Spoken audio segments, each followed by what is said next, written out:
yung poste niya sa, tapos makakaroon tayo dito ng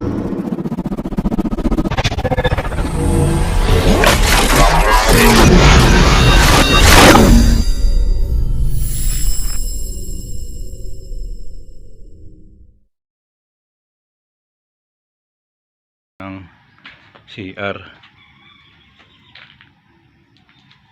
Magabang dito ng yan, PVC papunta doon sa deposito. Ayun ang deposito niya Bali ang ginawa namin na ito, pinirma namin yung mga poste niya.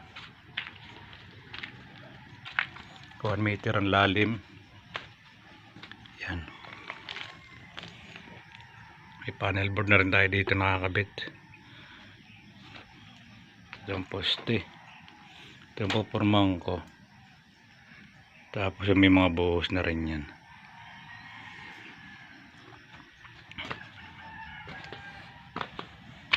Tapos itong butos na to yung 8x8 na yun na 8 bakal ang nakalagay niya.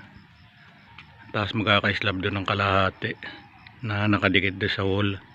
Tapos ito garahe.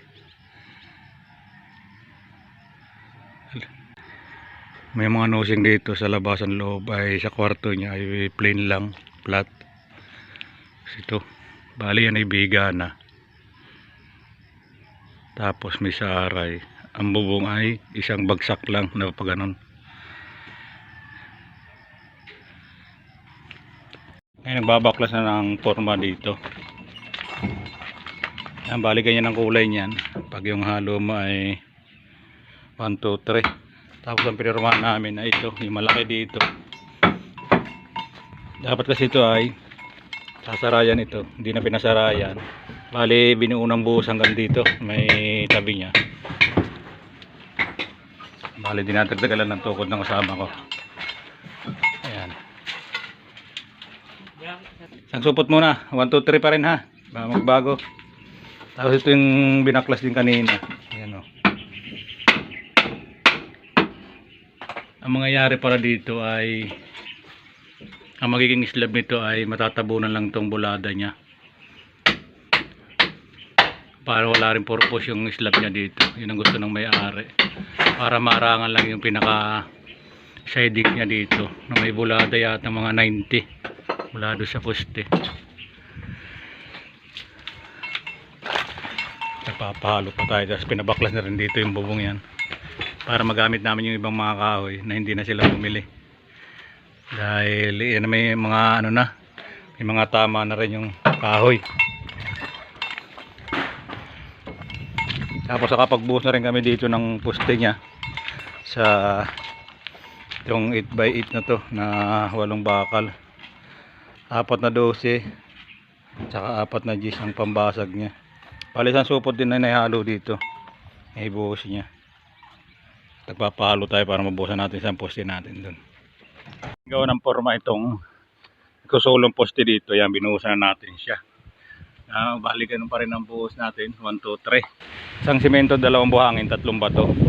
Tapos ito ngayon ay naglalagay na kami dito ng biga. Yan. Bali biga ito ngayon. Diretso hanggang doon sa kabila. Tapos di nakikita yung tansi, yung layout ng para doon sa bubong niya. Tapos hindi na mangyayari ngayon dito. Hindi na nag-i-slab. O na bago na ulit siya. Kasi siyempre nasa-suggest tayo sa mayari kung aling nakakaminos at maganda rin naman siyang tignan. Bale ang bulada niya dito, magkakaroon lang tayo dito ng flashing na stainless. Kukuha tayo ng mga 0.5 para makapal-kapal siya. Tapos lalagyan na lang yan ng kesame. Mag-i-slab ka, tataguan din lang naman ng pusa ang loob niyan. Useless din dahil hindi magagamit yan. Bale kayo na lang ginawa namin. Nagbigay rin kami ng suggest sa mayari para hindi na matuloy yung slab niya dito. Dahil wala rin silbi pag nag-slab dito. Ngayon magbibiga lang siya doon. Diretso yung bakal niya. Bali pinagdiretso siya dito. Yan. Kita ba? Yan. Napakaganda na. Ito ay nabuhusan na rin yung poste niya dito. Yan. Bali naubos dito ay 4 na semento. Sa lapad niya sipin niya yan. May higit kalahating yan, plywood. Tapos ang kapal niya ay 6.5 inches. And then naglagay na lang kami ng bakal doon, tapos nilagyan namin siya ng stirrup na nakabalagbag para diretsong buhos na doon sa taas.